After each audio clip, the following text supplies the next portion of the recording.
Discontented Ghost, Chapter 16. You're late. I know, but wait till you hear what I've learned. Like any husband late for an appointment with his wife, I was glad of a chance to offer a distraction. It's just what we needed. Virginia has ordered Cecil to stay in bed tomorrow morning and catch up on his sleep. She will be riding alone. But do you mean to say they've gotten everything straightened out between them? Yes, indeed. They made up, and I thought I'd never get away. Simon, you don't mean... No, Virginia was a good girl. But they had a nice little talk on the bed. What? On the edge of the bed, that is to say. Listen, we haven't time for this now. I'll tell you all about it later. Simon, you are maddening. However, well, if that's the way things stand now, I'm sure Cecil will show up for the ride anyway. Not a chance. Mrs. Otis called Dr. Doble in on the case. Cecil will be lucky if he can totter out of the house before noon. What on earth happened? I gave her a quick resume. So Virginia will be alone, Ellie, and the only problem now will be to steer her in the right direction. Leave that to me. Our meeting place was the Canterville family burial ground. From the center of the large plot rose the massive, shadowy outlines of the ancient crypt which held the remains of immediate family, whilst round it were scattered the mounds and gravestones of poor relations. A new moon had long ago sunk from view in the west. Overhead a few stars twinkled feebly through scudding clouds. A chill wind tossed the foliage of two large weeping willows, which drooped with appropriate melancholy over the dismal scene. Let us make up for lost time, urged Lady Eleanor, and together we hurried to the door of the crypt. When we tugged it open, the sable blackness of the tomb seemed to rush out at us like a puff of air from some nameless creature suffering from bad breath. Did you bring the crowbar, Ellie? Yes. Did you bring a dark lantern? A dark lantern? I thought you were going to bring one. I thought you were. You never said anything about my bringing one. I thought I did. Well, you didn't. Drat, what will we do now? I can't see a hand before my face. Never mind, I'll provide the light. Feel your way inside and I'll follow. Once inside with the door shut, I began to emit a greenish, phosphorescent glow of the sort I had used, with considerable effort, on numerous haunting occasions. Well, you're no lantern, but you're better than nothing, said Lady Eleanor crossly. She stooped to peer at the nameplate on the nearest coffin. Can you turn up your glow a bit? I can scarcely read a word of any of these names. Don't bother. The first Earl isn't up here in the Johnny-come-lately section, I reminded her. He's well toward the back. We crept through the crypt with cautious steps, and Lady Eleanor nodded. I'm sure you're right. These coffins are becoming moldier and moldier. Look. I pointed to a large coffin that stood against the center of the rear wall. There it is. At first, the nameplate on the venerable sarcophagus was completely illegible, but once we had scraped a crusted layer of dark green slime from its surface, we were able to make it out. Alfred, Le Sieur de Canterville, 1513. Now then, the crowbar. I expected the better part of 4 centuries to have taken their toll, but I had not reckoned with the wood of old England. The coffin was made of old, stout English oak, and was still full of heart, still ready to fight off invasion. Try as I might, I could not jimmy open the lid. Lady Eleanor strove to help, but to no avail. Panting from the exertion, I finally stopped and faced our problem squarely. What we need is 2 crowbars. I wish you'd thought of that in the first place. How was I to know the thing would be so hard to open? Dearest, nip back to the tool shed and fetch another one, will you? I suppose I'll have to, she grumbled. And hurry. Lady Eleanor picked her way to the door, pushed it open enough to slip outside, and sped away on her errand. I fidgeted for a moment or two and then, as one always does in such situations, decided to have one more go at that lid while I was waiting. As you might know, suddenly it uttered a long, ratchety creak of defeat and came open. With a happy cry, I pushed up the lid until it lay back against the wall. Normally, I might have considered this business of prying open the final resting place of my own great-grandfather to be in bad taste, but in the circumstances, I had scarcely an instant's revulsion. There lay the sacred bones of the first Earl, the ponderous skull grinning up at me with the same benevolent expression he must have worn in life. But there was no time for bowing of head or other customary hypocrisies. I was too busy stripping away the worm-riddled shreds of black velvet that still covered the inner surfaces of the coffin. After a mercifully brief interval of groping about, I had the exquisite thrill of feeling my fingers close round a flat, rectangular object. I drew out a small box whose velvet cover was as stiff and cracked as the velvet that had concealed it. Carefully, I opened the crumbly case, and there in the greenish glow of my phosphorescence, a circle of gems responded dully to the light. Of course, the combination of green on red made them look rather gray, but there was no doubt about it. They were rubies. The only thing that marred my triumph was not having Lady Eleanor there to share it. I could hardly wait for her return. Noticing that she had left the door ajar, I decided it might be prudent to turn off the juice for the moment and wait in the darkness till I heard her coming. I doubted that any of the greenish glow would reach the crack in the doorway, but there was no sense in taking chances. After a few endless moments, I heard cautious footsteps approaching outside and was about to call out in a jaunty greeting when some sixth sense advised caution. In the next instant, I heard voices. "Coo! Look, the door's open." "Golly, shall we go in?" "Of course. We have to, just like in the book where they went into the what?" "Come in and I'll tell you." The doors creaked open wider. Footsteps scuffed inside. "Coo! It's dark. Smells bad, too. Light the lantern." I don't mind admitting it now. Those twins had a way of rattling me. I felt I couldn't vanish and leave the rubies where they might find them, but I couldn't just stand there either. The only way I could think of to get out of sight quickly was to leap up and stretch out in the coffin on top of Sir Alfred. As usual, of course, I forgot my current condition. In this case, I forgot I was pretty well firmed up. As a result, there was a slight click or two as I displaced a couple of bones. "Hey, what was that?" "I didn't hear anything." "Well, I did." "Ah, you're a sissy." "I am not. But light the lantern." "I'm going to."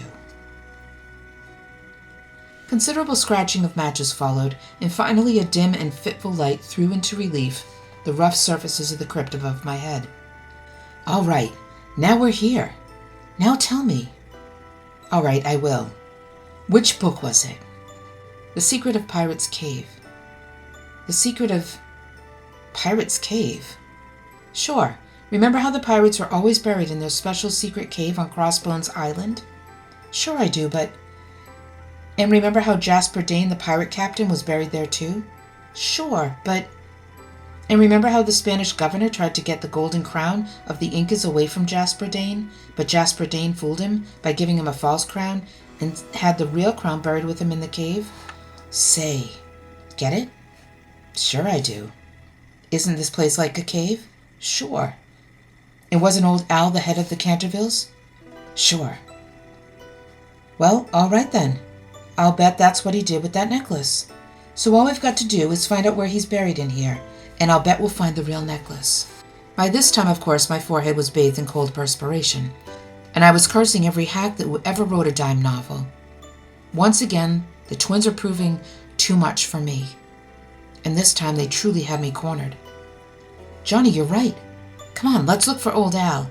I wonder which one he's in."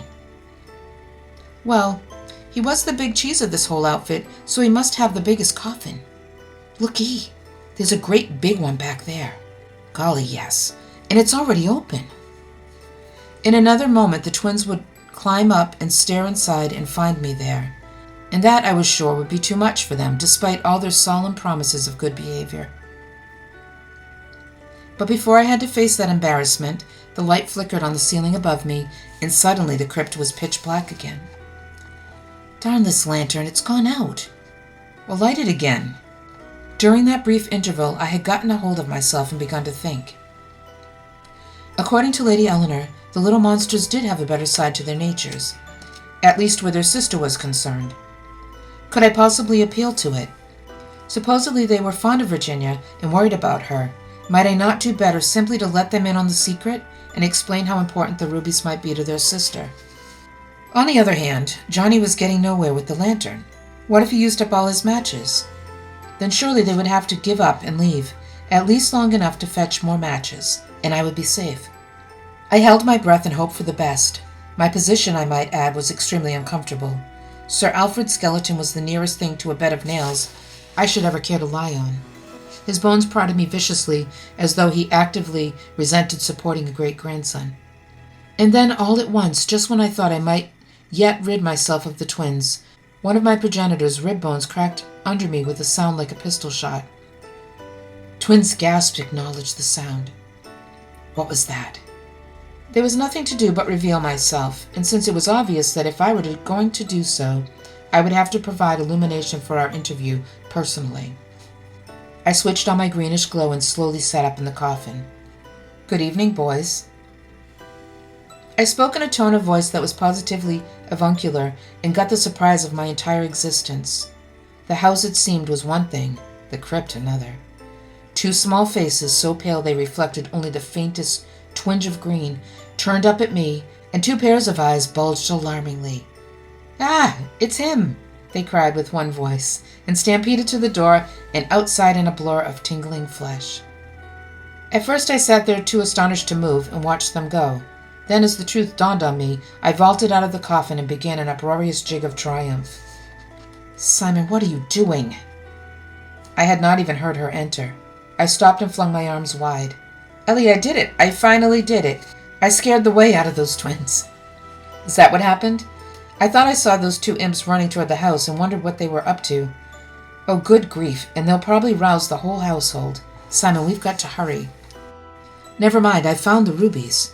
What? I'll explain later. Help me with this lid. I turned back to the coffin and peered inside at its occupant. Well, sir, you certainly did take it with you for quite a while, but all good things must come to an end. It's his fault anyway. You're quite right, dear. With somewhat indecent haste, we slammed down the lid of the coffin in his face and left good Sir Alfred to mourn his losses. Bring that lantern the twins dropped. I got it. Good, now let's get out of here, because I still have the long night ahead of me. You that way, I this, I said, and with a hasty kiss we parted. Moments later I was in the library, ready to begin Phase 3. This part of the operation proved to be still more time-consuming. I don't know whether you are a compulsive and omnivorous reader as I am, but if you are, you will understand my plight. Whenever the family was away, most of my waking hours had been spent in this library. In the course of 300 years, I must have read every book in the huge collection, but like so many avid readers, a day or two after I finished the average book, I could not tell you the name of the author or the title if my continuing existence depended on it. I knew the book I wanted was there somewhere, but I could not recall a thing about it except that it contained a passage I wanted to put my hands on. I had the feeling it was the sort of book that found its way to the topmost, least accessible shelves of a large private library. One of those books any sensible household would have given up in a charity bazaar long ago. Apart from that, I could recall nothing about it. Closing all the doors, I lit 2 lamps and went to work. For a while I poked about the shelves in an unsystematic fashion, hoping something would ring a bell. I must have run up and down the 12-foot library ladder 50 times, and finally unfirmed myself a good bit in order to make the effort less wearing. From below the stained-glass window, the portrait of good Sir Alfred seemed to glare at me with unusual ferocity, and I confess I found myself unable to meet his eyes.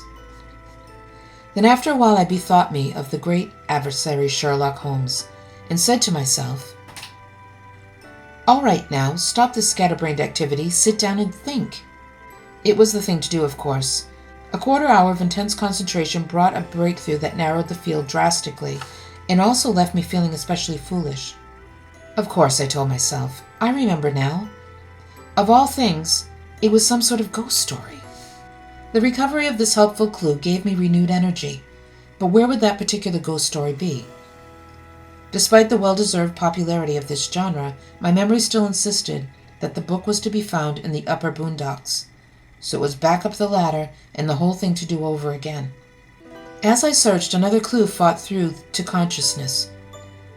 It had been written by the vicar of some obscure country parish. Running my finger past Doddridge's sermons, my first 30 years among the Swahilis by Reverend C. Adolphus Stoop, and Christian Thoughts for Today by Reverend Timothy Blenkinsop, I suddenly came to a small, dusty, badly bound volume authored by the Reverend Judson Hodgins and entitled The Wraith of Rackley Mill. That's it. No, it can't be. Still, it might, I said to myself, and pulled the book out of its place with such reckless zeal that I went over backwards and tumbled off the ladder onto the floor. In my moderately unfirm condition, I did not fall with much force and make much noise. The book was less fortunate. It landed with a smash and lay open beside me with a broken back. I reached for it, and there, gleaming up at me, a lucky omen surely, was the very passage I had been searching for. Taking it up tenderly and extinguishing the lamps, I sped back to the tapestry chamber, where I was once again hard at work for the better part of 2 hours. It was daybreak before I finally tumbled into bed. Somewhere in the distance a cock crew. "Go to, thou naughty fowl," I murmured with a smile, and fell into an exhausted sleep.